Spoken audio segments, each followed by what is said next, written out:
Hello and welcome into another episode of Locked On Wolves. Today on the show, it's the post-game pod from the Wolves' Game 1 loss to the Western Conference semifinals. The Dallas Mavericks. We'll talk about how the Mavs stars outplayed the Timberwolves stars. The Wolves looked out of gas late in this game. We'll talk about execution issues. We'll talk about down the stretch what happened, and also what adjustments might need to be made before Game 2. It's all coming on the show. Welcome in. You are Locked On Wolves.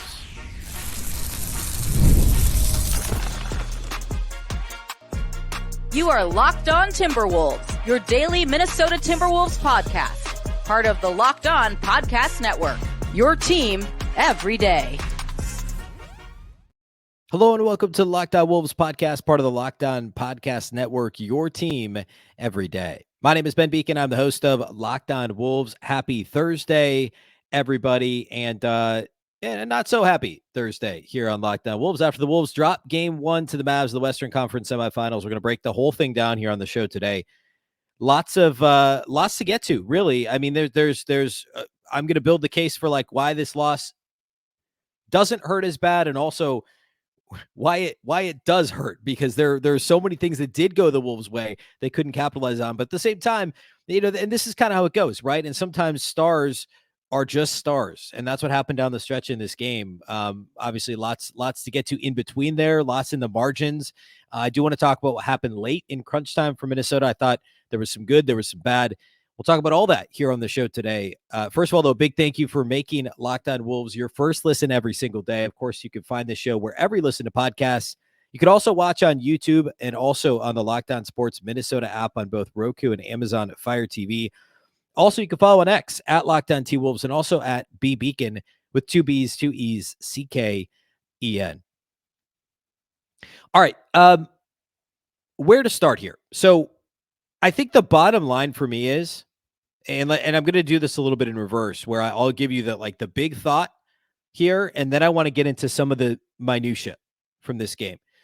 You look at the box score, Dallas had 4 guys scoring double figures, but only 2 players scored more than 13. Kyrie Irving had 30 on 23 shots. Luka Doncic had 33 on 26 shots. Not too different from what we saw Denver do in Game 7, actually, where Murray and Jokic went nuts and nobody else scored effectively for Denver. I think for the most part, the Wolves would accept that point distribution. After all, they did only give up 108 points, which I know is kind of a lot by Wolves defense standards, but they held Dallas to 24% shooting from 3, and they weren't necessarily missing a ton of wide open threes either. There were a couple, certainly, but some of those were by design, right? Like, Josh Green was 1 of 2 on threes. He missed one that they let him take, and then he got a wide open corner 3 that they didn't want him to take, and he took it and made it. So like overall, that part of things isn't the worst. Like, sometimes stars are just stars. And when this was a 1 possession or a tied game down the stretch, Kyrie and Luka made those plays, and the Wolves stars didn't make those plays. And that happens in the playoffs. I talked about this on the postcast. I was the guest on the show with Sam Ekstrom, the episode before this in your audio feed. And that, like, I sometimes it's not more complicated than that. I know it's like there's not any sort of insane analysis there other than Luka Doncic is really good at basketball, and the Wolves did a pretty good job on him. And I do want to spend a lot of time on this on Friday. Potential adjustments in the pick and roll the Wolves could make. That to me is really the only thing you can do. I thought Jaden McDaniels actually did an okay job on Doncic. He wasn't shooting the ball well in the first half. The length bothered him. The rear view contests, which Jaden's very good at, I think were somewhat effective. I think the way the Wolves could tweak the drop coverage a little bit that Stan Van Gundy hated so much on the TNT broadcast, I think there could be some tweaking there, but I don't think it's a drastic overhaul. Luka Doncic is good at basically everything. They did make him shoot. Like, I know that he's a volume 3-point shooter and he's a decent enough 3-point shooter, but you can live with Luka going 3 of 10 from 3. You just can. He also had 4 turnovers in this game. And I don't love single game plus minus. He was a -9. Now, he was awesome down the stretch. And sometimes great, like, that's the whole thing, right? Luka did not have an outstanding game, but he was awesome down the stretch. The rest of Dallas, and primarily Kyrie in the first half, and then Minnesota made enough mistakes that this was a close enough game for Luka to then impart his will down the stretch, take over effectively, and win this thing for Dallas. And that's pretty much what happened here. To win a game, like from the Wolves side, I mean, Anthony Edwards and Karl-Anthony Towns both struggled from the field in this game. And I want to dig especially into Ant's game because it was a weird one. It was certainly a weird Anthony Edwards game. To have a legit shot to win a game when those guys combined to shoot 12 of 36, which is 33% from the floor, the fact that this was a one possession loss when Ant and Cat shot a combined 33% from the floor and 7 of 21, which is also 33%, is what my math tells me. So 33% from the floor, 33% from three, and only 4 free throw attempts for Cat and Ant together. And the Timberwolves still only lost this game by 3. That doesn't sound too bad, right? They also didn't get a whole lot from Rudy. I mean, he had 12 points, 4 of 8 shooting. His gravity was not as impactful. There were a couple of 4 or 5 big pick and rolls that were wonderful. But Rudy didn't have quite the impact in this game. They didn't get anything from Nickeil Alexander-Walker offensively. He had 2 points and missed 4 threes. They didn't get anything from Mike Conley. He was 1 of 6 and only had 1 turnover, but it was a backbreaker late in this game. Their offense was Jaden McDaniels, Kyle Anderson, and some volume scoring from their stars late in this game. That was kind of it. Nas had a nice stretch, right? They still ended up scoring 105, but they shot just under 43% from the floor and only got to the line 18 times. So I like, if you had told me before the game that Ant and Cat were going to combine to shoot 33% from the floor, 33% from 3, and only attempt 4 free throws, I'd immediately think this is a multiple possession loss, maybe a 10-point loss for Minnesota. Instead, they only lose by 3 because some of the other stuff was good. On the flip side of that, this is a bad loss because Dallas shot 6 of 25 from 3, 24% from 3. Are they ever going to shoot that poorly from 3 again in the playoffs? Now, I talked about on the show and on Twitter before earlier in the week or earlier in the day, I guess on Wednesday, there was going to be some regression from some of these shooters. PJ Washington was due for a 2 for 8. He just was. It's how math works, right? He wasn't going to shoot 1,000,000,000% forever. Other guys as well. Derrick Jones Jr. was due for an 0 for 2 from 3. I thought he was quietly solid overall, but didn't contribute offensively. 8 points on 9 shots. 0 of 2 outside the arc. So to have those guys combined to shoot 2 of 10 from 3 and the Mavs as a team shoot 24% and to waste that performance in a loss is a tough pill to swallow. So we could play this game all day. You could do this with any game. And sometimes it comes down to a superstar making a play. And I want to talk next about kind of the I guess, crunch time in this game, the final couple of minutes, which will kind of then morph into an Anthony Edwards conversation. I want to obviously talk about Jaden's incredible game. And if the Wolves had won, that's what we'd be talking about. Like, that would have been the whole first segment, would have been Jaden McDaniels' praise. But they didn't win this game. And Jaden was part of that late game, I don't want to say collapse because it wasn't a collapse, but late game execution issues. Jaden was part of that. So I want to talk about that the final couple of minutes first. Then we'll talk Ant, we'll talk Jaden, we'll talk individual studs and duds. We'll do all of that here next.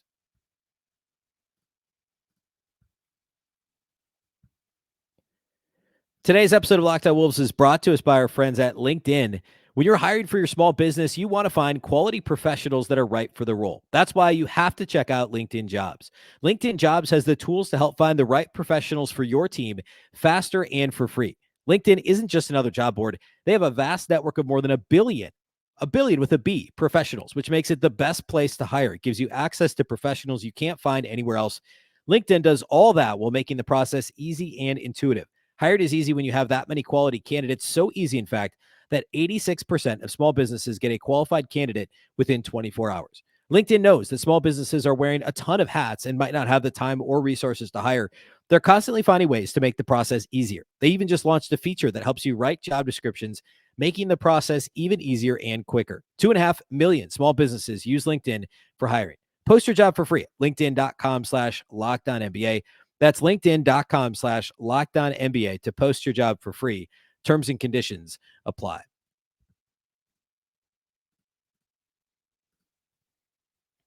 Do you watch Fox Sports or ESPN on your TV all day long?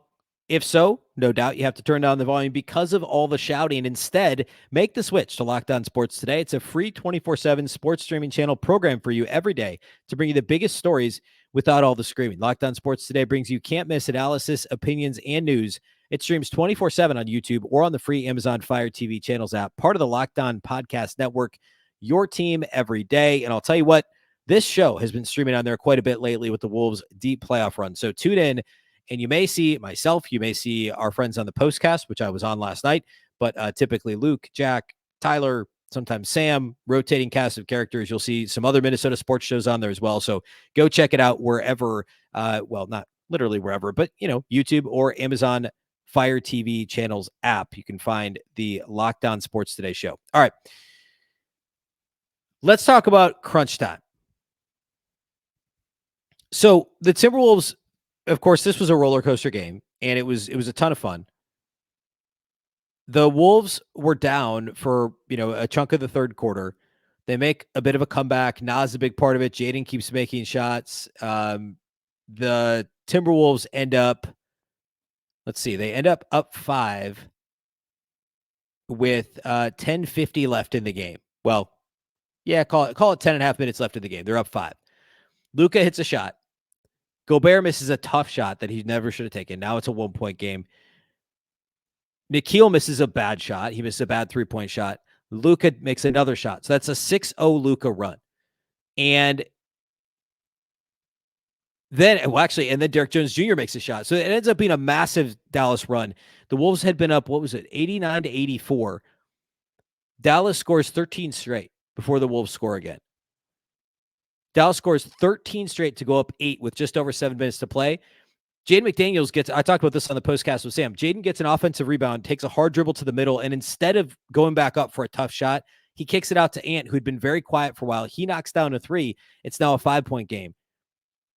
Luka hits one free throw on the other end. The Wolves score. It's a 4-point game. The Wolves kind of keep chipping away. They have the pick and roll where Gobert, the 4-5 pick and roll, Gobert dunks on a Towns lob. Then Towns hits a 3, the deep 3 to put the Wolves back up by 1. So after this 13-0 Dallas run, the Wolves go on a run of their own. That's 5, 7, 10, a 10-1 run to put Minnesota back up by 1. Then Ant hits another 3. After they get a stop on the other end. The Wolves are up 4 with 3.5 minutes to play. And this is where things start to unravel. Dallas gets an offensive rebound. Luka hits a 3. Now it's a 1-point game.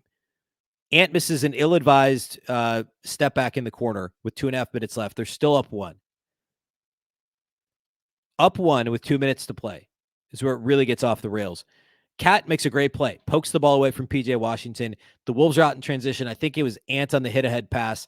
I thought he was going to pull up and shoot a tough mid-range jumper in transition, which would have been a bad shot. But instead, he passes it to Jaden, who finds himself stuck on the baseline. He's in the air, falling out of bounds, throws it, tries to throw a crazy pass that Luka steals. They come down in transition. 5 seconds later, P.J. Washington knocks down a corner 3. Dallas is back up 2.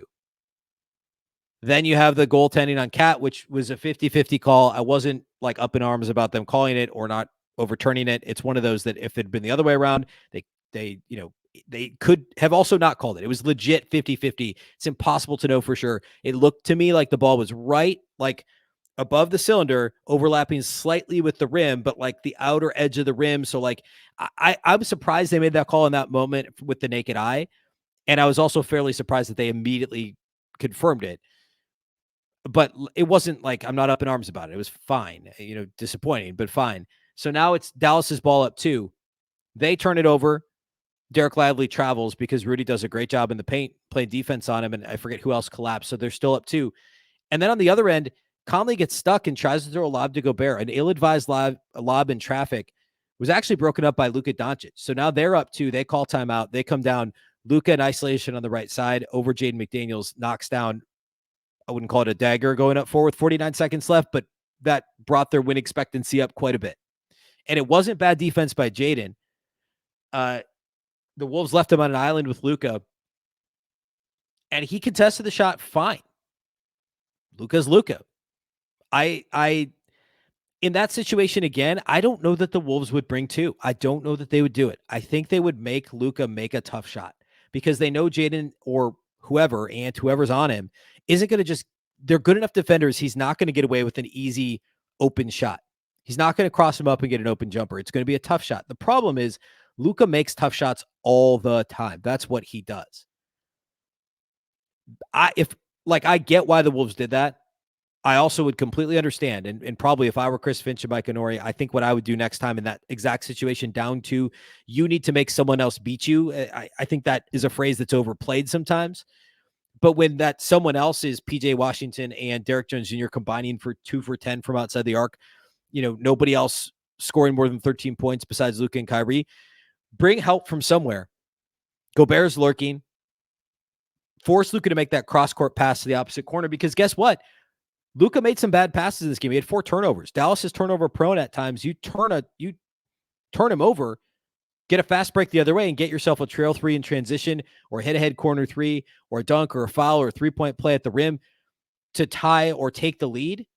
That also factors in. And if you're going to play straight up and just play iso ball, allow Luka to play iso ball, it's different than Devin Booker. It's different than Bradley Beal. It's different than the Clipper. It's different than Paul George, right? Like, I always talk about how the Wolves have guys that can shut down guys like this in isolation. Well, I truly believe, like, I know Kyrie had a great first half, but I like Jaden or Ant more often than not are going to do a good job on Kyrie Irving. I'm not going to say shut him down, but you can handle a high volume, high usage, even high scoring Kyrie game, because it's all mid-range jumpers. It's not always going to work out in Dallas's favor. But in this situation, like, Luka is a completely different player. He just is. He's impossible to guard. And in a big situation, he's going to make that shot. So putting 2 on the ball there, I know the Wolves don't want to do it, but I think they have to if put in that situation again. He hits the tough shot. It's now a 4-point game. Cat comes down, forces up a quick 3, which I didn't hate because he'd been playing well or shooting the ball well. And you also need to play fast there. Then they decide to play straight up defense, 35 seconds left. And Sam and I talked about this on the postcast. I agreed with the decision to not foul, because as soon as you start playing the foul game, that's what you're doing. And if you get a stop there and you get the ball back with 20 seconds left, which is what happened, now you just need a quick score, and you don't have to, you still have to play the foul game, but you're playing the foul game down 2 or down 1 instead of down 4. So I agreed with the Wolves' decision. They do force Kyrie into a miss. Ant gets the rebound. They call timeout. So 17 seconds left. The Wolves go to inbound it. Kyle Anderson is the inbounder, and so Luka just doesn't guard him. They play 5-on-4. He has to burn the Wolves' last timeout. So now there's no timeouts. The Wolves get the ball inbounds. A great play call. Cat to Ant and back to Cat. Cat misses a 3. It just rims out. It was legit an in-and-out shot, which, by the way, I put this down in my notes. The Wolves had 3 or 4 consecutive shots that were down and out in the third quarter of this game as Dallas was starting to make their initial run to pull away by a couple possessions. It was rough. But that one goes in and out. Naz makes a tip in, so it's a 2-point game. Kyrie makes both free throws on the other side. But in between there, the inbounds pass, I can't remember who it was that threw it in. It might have been Derek Jones. Threw a half-court pass to... Oh, no, Derek Jones is the one that caught it. So I don't remember who inbounded it. It might have been PJ Washington. Derek Jones Jr. catches it on the Dallas side of the timeline, almost tipped away by Conley. And then Conley he can't quite regain his balance in time to foul Derek Jones Jr., who's a far inferior 3-point free throw shooter, than Kyrie Irving. He gets it to Kyrie. Kyrie makes both free throws. On the other end, Conley gets fouled shooting a 3, which was just a horrendous foul by Josh Green. Conley makes the first free throw. The plan would be to make the second, then intentionally miss, get a putback to send you to overtime. Instead, he misses the second, has to intentionally miss the third to try and get a back tip for a 3. Doesn't happen. So in the final 2 minutes, real quickly, let me summarize. Bad Jaden pass, bad Conley pass. These are consecutive possessions. Well, actually, in between there's the Cat turnover, the goaltending. So bad Jaden pass in transition when you're up 1 still. That leads to a PJ Washington 3. The Cat goaltend, which not his fault. Bad pass by Conley on the ill-advised lob. Luka makes a clutch shot. Then the Timberwolves can't inbound the ball, have to burn a timeout. Cat misses the 3. And then they can't, they get the tip in, but then they can't steal the inbound or foul Derek Jones Jr. And then Conley misses that last free throw. So all little things on their own. And you think back to like the Cat turnover under the basket when the Wolves were up, I think they were up 8, and then the steal and the bucket made it 6 or something in the final 2 minutes against Denver in Game 7. That's a small thing. It wasn't a small thing, but like looking back on it, that's one possession. The Wolves had like 5 of those in the last 2 minutes of this game. And they added up, and it really hurt them down the stretch. This was down the stretch. It hurt them ultimately in the outcome of this game. I want to talk more about Ant's game. And I don't want to spend a ton of time on the pick and roll coverage because I'm going to spend a lot of time on that Friday. I mentioned it earlier. So I'll spend most of the last segment on Ant. We'll do some individual studs and duds here, and that's how we'll close out the show today.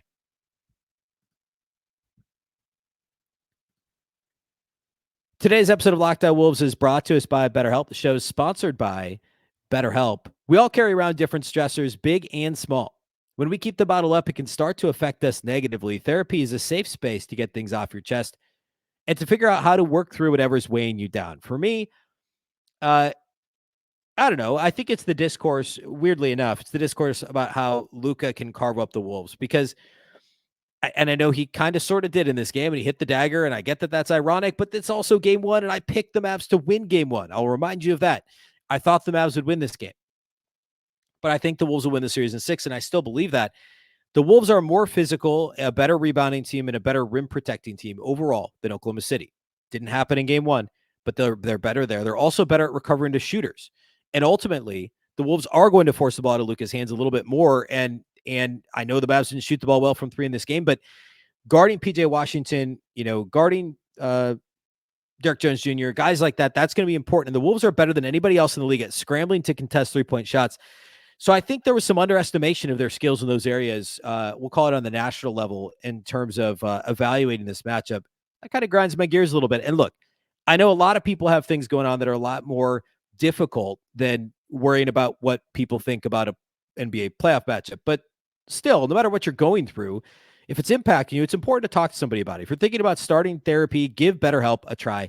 It's entirely online, designed to be convenient, flexible, and suited to your schedule. Just fill out a brief questionnaire to get matched with a licensed therapist and switch therapists at any time for no additional charge. Get it off your chest with BetterHelp. Visit BetterHelp.com/LockedOnNBA today to get 10% off your first month. That's BetterHelp, HELP.com/LockedOnNBA.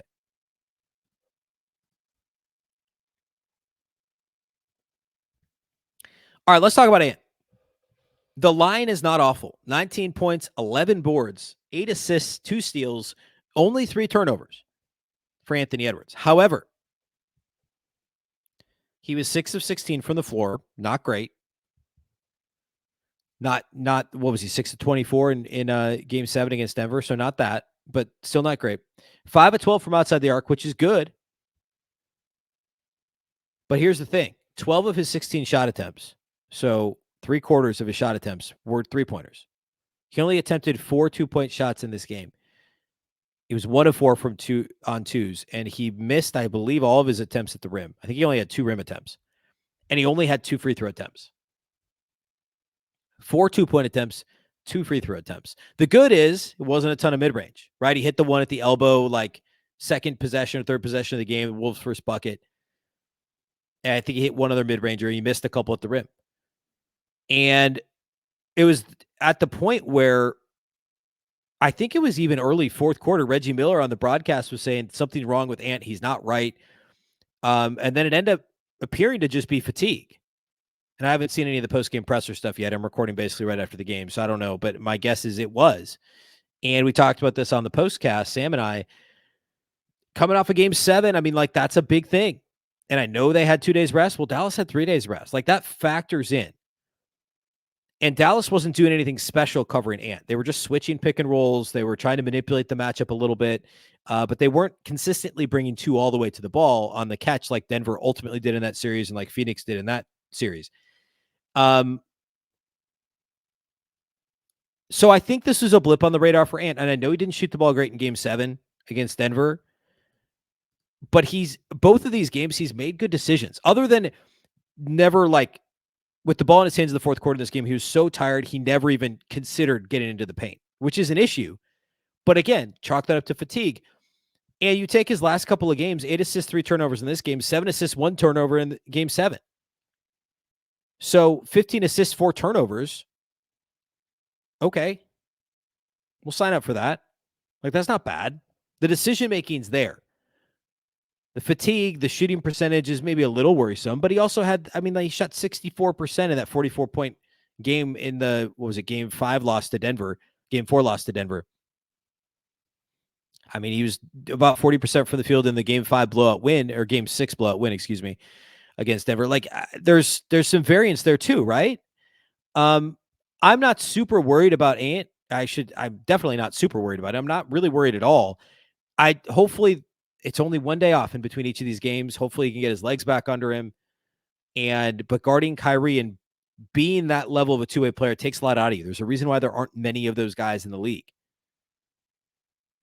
And they just need Ant to get to the rim more often. And I know Derek Lively was good. I know Daniel Gafford was good. I know these guys are somewhat formidable at the rim.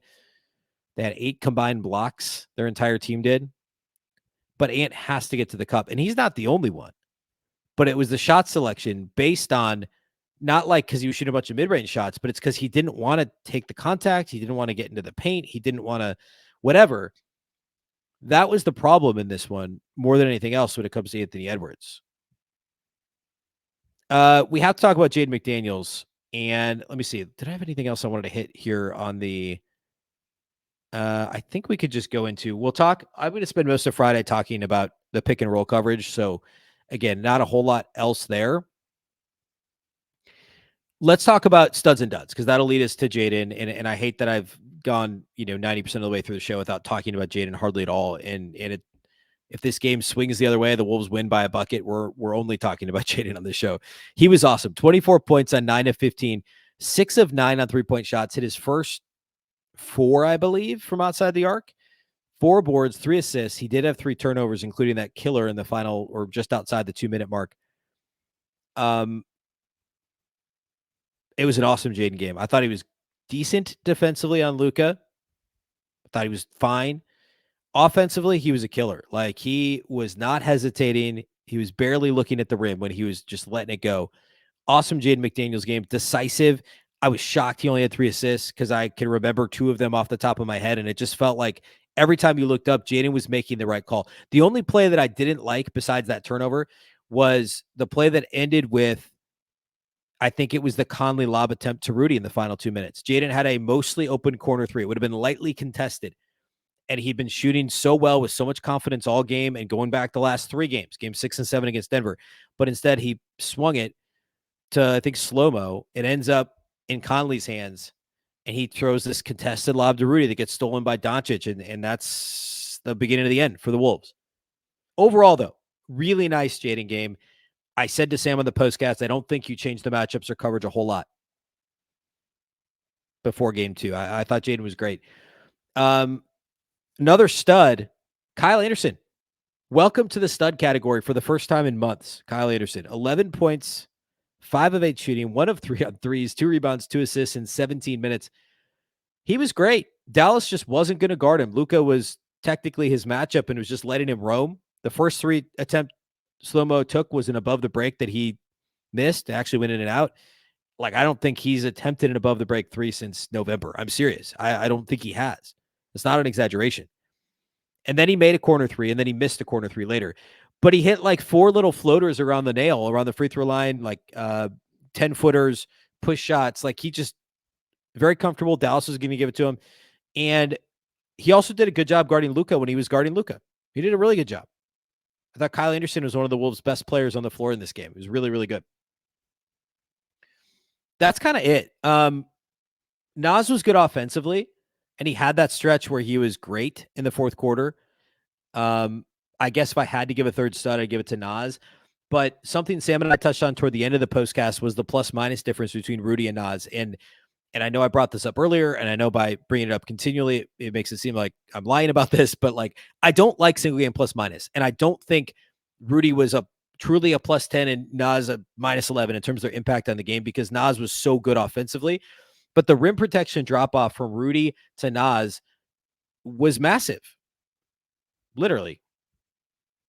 Just in terms of their size. But like, Dallas won the points of the paint in this game 62-38. So Rudy wasn't great either.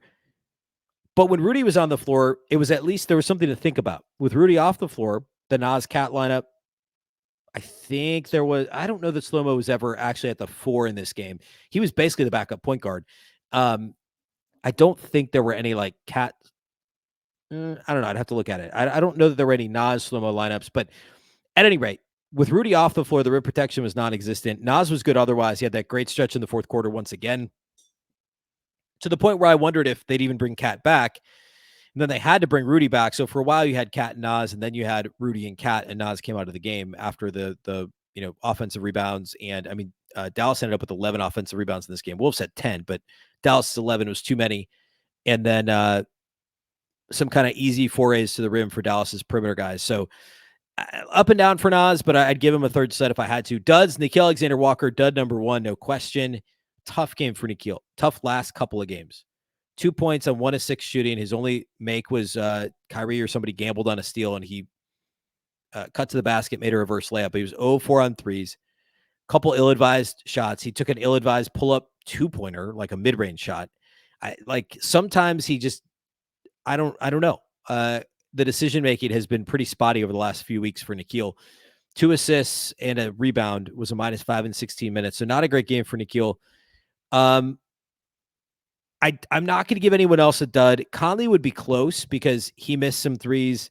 He made that bad lob decision. He didn't foul Derrick Jones Jr. Some of those like small things that you'd expect Conley to not make mistakes on. But that was the reality of the performance from him. He did hit a big three as the Wolves were trying to come back in the fourth quarter, but he ended up with 6 points on 2 of 7, 1 of 6 outside the arc, 1 of 4 at the line. Now, one was an intentional miss, but he missed a tech free throw early in the game off an illegal defense, or three in the key defensively for Dallas. And then he missed the middle of the 3 free throws with 1.7 on the clock. And then he intentionally missed the last one. 3 rebounds, 3 assists, 2 steals, 1 turnover, that costly one on the lob attempt to Rudy. So not a great Mike performance. You're going to get this now and again from a guy of his age at this point in the playoffs, but they need him to be a little bit better. Towns, by the way, only played 34 minutes, and that was largely due to Naz's strong stretch there in the second half. Towns was only 16-7, 6 of 20 shooting. Was pretty quiet in the first half, and then had that really great stretch. Both him and Naz had great fourth quarter stretches that really kind of lifted the Wolves and gave them a shot, but it just wasn't enough because of Luka down the stretch. So in summary, this thing was a combination. The biggest thing is Luka being Luka down the stretch. The Wolves did an okay job on Luka. They did a good job on Kyrie in the second half. The Wolves looked dead tired. They made some bad execution mistakes down the stretch. Ant's got to get to the cup more often. Cat's got to shoot the ball better. They need more of this out of Jaden. I'm not any more discouraged after this game. The only thing that discourages me is they couldn't take advantage of 24% three-point shooting from Dallas and role players, nobody doing anything of note for Dallas role player-wise. The Wolves could not take advantage of that. We'll see if it hurts them later in the series. I did predict on Wednesday's show, I said the Wolves would win the series in 6. Dallas would win game 1. The Wolves would win game 2. And then they'd split in Dallas. Wolves will win 5 on their home floor and 6 back in Dallas to win the series. That was my prediction. I'm going to stick to it. This game did, I hope this is the worst game the Wolves play, but if it is the worst game the Wolves play, they're going to win this series. That's one way to look at this. All right. That's all we have for you on the show today. I'll be back Friday. We'll talk more pick and roll coverage. We'll talk more potential adjustments before game 2, which is Friday night. So we'll preview that on the show. Don't forget, we also do the postcast. I was the guest on the show after the postcast. So if you missed that or after game 1 on the postcast, we do it on Locked On Sports Minnesota live following every Wolves game. We also put the recording here on Locked On Wolves. So the episode before this is the postcast that I did with Sam Ekstrom. So go check that out if you missed it. A big thank you to those that do make Locked On Wolves your first listen every day. Of course, this show is free and available everywhere. That includes YouTube, as well as all of your favorite audio platforms. Wherever you listen to podcasts, you can find Locked On Wolves. You can also watch on the Locked On Sports Minnesota app on both Roku and Amazon Fire TV. And you can follow on X at Locked On T-Wolves and also at Beecken with 2 B's, 2 E's, CKEN. Of course, the Locked On Wolves podcast is part of the Locked On Podcast Network. Remember, the Locked On Network is your local experts on all the biggest stories. Once again, I'm Ben Beecken. This is the Locked On Wolves podcast, and we'll catch you next time.